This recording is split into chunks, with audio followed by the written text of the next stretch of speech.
Hello again, everyone. Welcome back to another episode of Final Fantasy Brave Exvius. My name is Mars, and today we're going to be doing the complete guide for the new CG Lightning, and what an incredible character she is. I'm really impressed with her kit, the changes that they made to it, and I know some people don't really love the sprite, but I like it quite a bit. I think it's pretty cool. The whole Gestalt mode thing is pretty sweet. So today's guide is going to look at Radiant Lightning, or CG Lightning, whatever you want to call her.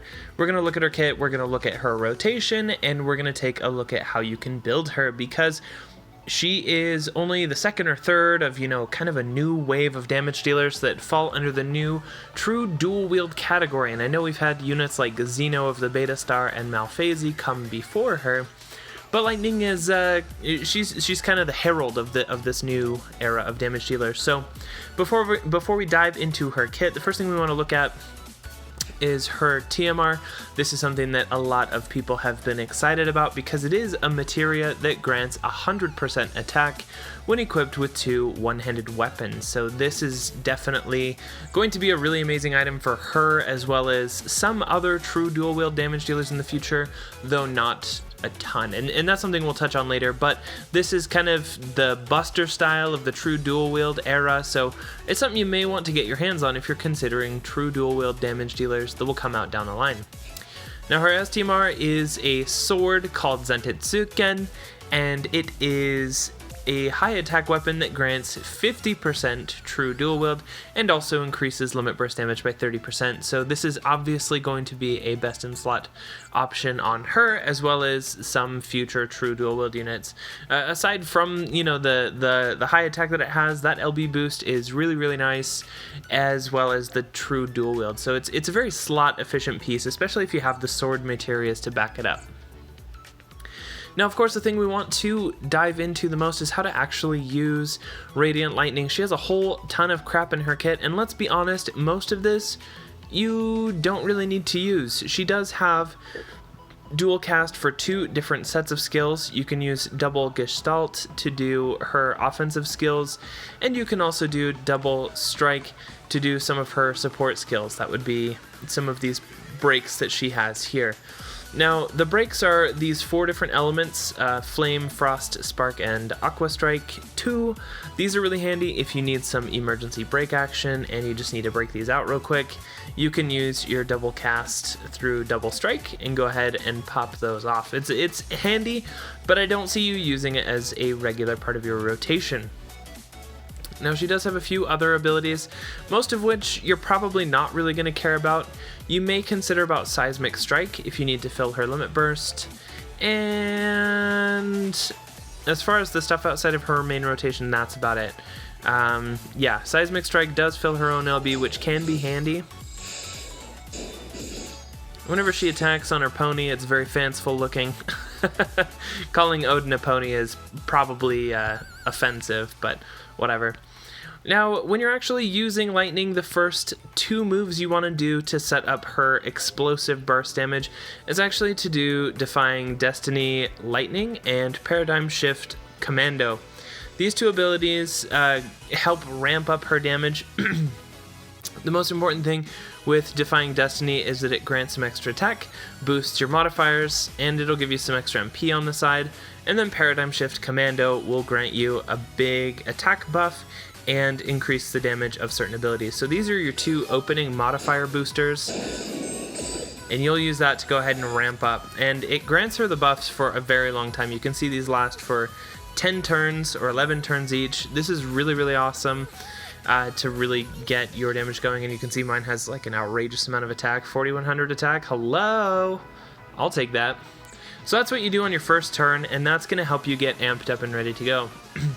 What you want to do on your second turn is to use her Limit Burst, and this Limit Burst has a similar effect of boosting the damage of certain abilities, plus it also reduces lightning resistance to all enemies. And if you are ritzy and bougie enough to fully level her Limit Burst, it's going to imperil Thunder by 120%, which is humongous, but also her Limit Burst is very expensive to level all the way. So if you're running two lightnings in your party and they're your damage dealers, it's wise to at least have one of them that has the Limit Burst leveled, but you don't have to have both of them leveled all the way.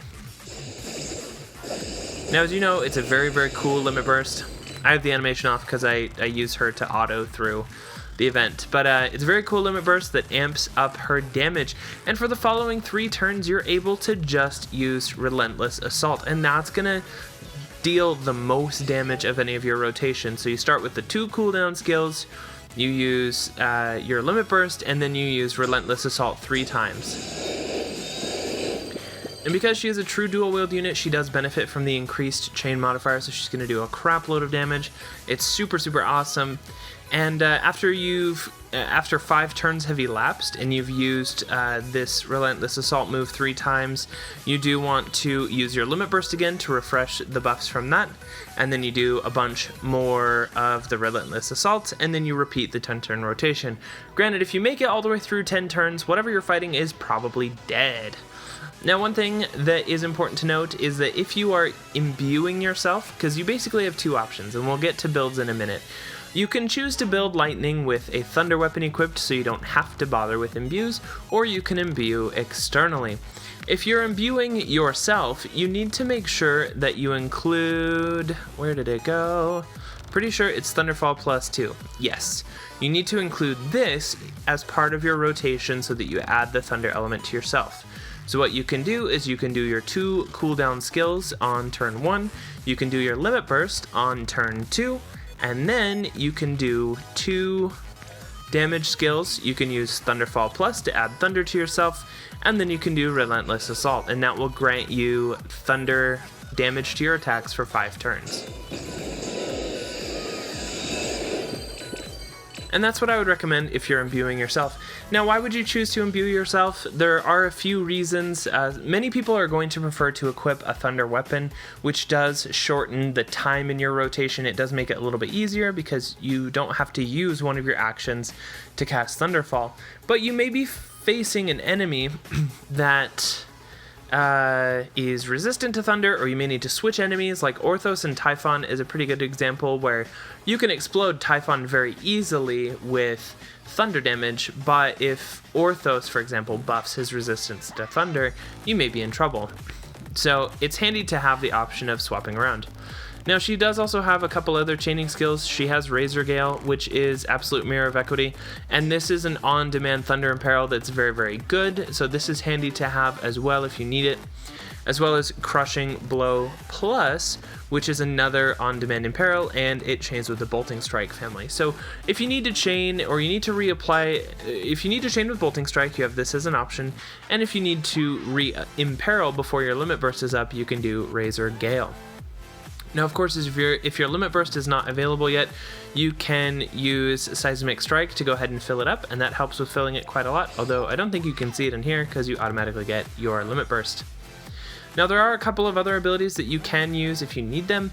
Paradigm Shift Ravager does a full break on your enemy, I believe by 60%, and it boosts your LB fill rate and boosts the effect of certain abilities for the next turn, and that's going to improve your break percentages.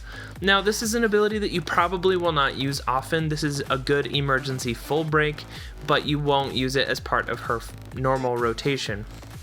Army of One is another ability that you probably will not use much because it is damage. Its AoE damage is pretty good, and it fills her own Limit Burst, and it boosts LB damage. So this is good for if you kind of need to get that Limit Burst going, or you need to do some AoE damage. But again, it's not her most damaging single target rotation. Her best damage lies in her Relentless Assault move, and that's what you want to be focusing on the most. But she does have a huge kit with a lot of cool stuff in it, so you can definitely make the most out of it yourself. So with that about covers most of her kit. There's a lot of other bits and bobbles in there, like Full Life and Kiraga and stuff like that you may or may not need, but for the most part, I think she does have just a really sweet kit, sweet animations, and she does a pretty impressive amount of damage. If anybody else's maths are to be trusted, she does do probably like 10 to 15% more damage than Xeno of the Beta Star under comparable conditions, so she is definitely the best physical damage dealer currently in the game. So with that, we're going to go ahead and jump into some of her builds and talk about how you can make use of her. The first build that we're going to look at with CG Lightning is her most wailed out ridiculous build possible, because we like to set the ceiling as high as possible so that we can kind of compare, what sort of range are we working in. So of course both of these builds that we're going to be looking at don't include door potted stats, so you can expect these with just standard potting. Now, the ritzy bougie, expensive, wailed out build, she's going to use her own STMR, of course, because it does grant that 50% Drew dual wield, and of course she uses her own TMR, and between the two of those items she gets 200% true dual wield. So regardless of what build you're going with, if you use just her TMR, you're going to have 150% true dual wield, meaning there's an extra 50% that you can fill in. Other whale builds may choose to include Malphase's STMR, which is a completely viable option. Most of them also use Longinus, which is the 190 attack one-handed spear that you get from Lich, so that's handy if you need it. And Fate's Clothes are a good item because of I believe the Sword Mastery that procs from that. And then 2 Red 13 STMRs because all the flat attack. You can also use pretty much any other flat attack materias or percentage materias like Onion Knight's Mission or Subservient or Battle Intelligence or Secret of Mana. Basically whatever you have as a whale, it's going to work. And as you can see with this build, she gets to about 3154 on the attack. And with most builds with Lightning, you are going to want to use Odin. Of course, if there are applicable killers to equip, you do want to do that, but Radiant Lightning does get buffs to herself and a bonus to her Esper stats by equipping Odin. So really nice for the EP, but not always the best in slot option against all bosses. Now looking next at her more reasonable budget build, and I say budget build loosely, okay? This does have 5-star base TMRs, but it does also have some free and event items that you can get a hold of. So this is kind of the ballpark of what you can shoot for. CG Lightning does have passives for guns and swords, and so that's what she's going to favor if you're a newer player. If you're a newer player, you can go for whatever guns or swords that you have and then go from there, because you can get the most attack percentage out of that. Of course, as you get better equips and better items, you may want to choose other items, but for the beginning, guns and swords are going to be the easiest for you. And one of the best guns that you can use for this is Sparky, which is Olive's TMR, but of course if you don't have that, you can use Brontes, or Brontes, or however you say it, which is, I can't remember her name's TMR. It's a 3-star base unit. Both of them are thunder guns that have 120 attack, and you can roll them in Item World for plus 40% attack. So that's one of the easiest ways to get some good attack percentage on your Radiant Lightning if you don't have all these STMRs and crazy things to use. Now, one of the best swords that you can get access to for your Radiant Lightning if you're a newer player or someone who doesn't have as much stuff is Ragnarok, and that comes from the Chamber of Arms, and it's a pretty good sword with 145 attack, and you can roll that through Item World as well. Now in her head slot, she has Precious Hairpin, but you can replace that with any other attack hat or helmet that you have. And then her chest piece is Catastrophic Vest, which I believe comes from the Egg Trial guy, I can't remember his name, the Exterminator Extraordinaire. Yeah, that's what you want. Now for her accessories, I'm using Colorful Lay on these because it does give true dual wield, but the Aloha Lastwell is getting some adjustments, so this TMR may not be the same as at the time of recording the video, so keep that in mind. Because the thing to keep in mind is that right now, CG Lightning, with just her own TMR equipped, has 150% true dual wield. Colorful Lay gives another 10% each, but if they adjust it to give more true dual wield, like let's say they give 25% each or something like that, after Aloha Lastwell's adjustments, then you're going to be capped on true dual wield just with those two. So that's something to keep in mind. Just be mindful of that change as it comes down in the future. Now, Electrifying Might, also from the Egg Exterminator Extraordinaire boss, this gives you 80% attack for having a thunder weapon equipped, and so with Radiant Lightning using Sparky or Brontes, she can get 80% attack in a materia slot, which is fantastic. Now I do have TF29 Agent in the final slot for this build because I like to keep materia slots open. Materia slots, you should always have a materia for killers for every fight that you go into, always, always, always. Never go without a killer slot. If you do, I'm going to find you, I'm going to slap you. Always use killers for every boss that you ever go up against. But TF29 Agent is going to be one of her best in slot options for, I guess, not super whale builds, because it does give you some true dual wield in addition to 60% attack when you have a gun and a sword equipped. So it is actually a really, really nice item for CG Lightning. I know not a lot of people have it, so if you don't have it, not a big deal. You can use Gun Mastery or any other sword masteries that you have. You can use Shadow Lord's TMR. Shadow Lord's TMR, I believe, gives you 60% attack with a sword. So there's all sorts of options there. But this is a really good example build that's not too difficult to get a hold of, and should hopefully tie you over if you know, you're just getting started with your CG Lightning. So a lot of people are going to be wondering, is CG Lightning worth the investment? Is she worth going for? How good is she as a unit? A lot of people are asking, should I pull? And the answer to that question, in my opinion, is that Radiant Lightning is completely skippable.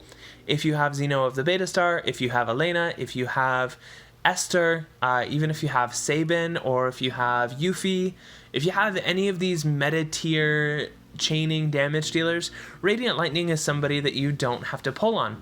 And a lot of people are saying, well, what if Radiant Lightning is worth pulling on for her TMR, which gives 100% true dual wield in a materia slot? That, of course, is a lot of true dual wield to put in a single materia slot. However, many of the true dual wield units that come out later will not actually use it as part of their own best in slot builds, because they'll have higher passives, or because they'll have accessories that grant true dual wield that will just come with them, and you won't have any more slots, or you'll overcap on true dual wield if you equip Lightning's TMR. So it is best in slot for some true dual wielders down the road, but it is not best in slot for all of them. So if you miss it, you don't have to feel too bad. However, the one thing I would recommend for people who are on the fence about it, oh, I don't know if I'm going to use this TMR down the road, or oh, it looks good, but I don't know how I would make use of it, you can pick up a Moogle for this TMR in the current MOG event shop.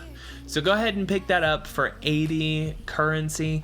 That way you have an insurance policy. If you pick that up, you can use a item prism or a trust prism, whatever they call it, fuse that with it and get yourself a Lightning TMR just in case you regret it later. So that's my advice. If you're on the fence about pulling her for her TMR, I don't really think you should do it. I think it's a better use of your resources to just instead pick up a Moogle and then sit on it until you decide you really need it, because then you don't have to actually chase a unit on a split rainbow banner. So that's just my take, and that's been the complete guide for CG Lightning. Let me know down in the comments below what you thought of this video and what you would like to see in the next video, and that's where I will see everybody next time.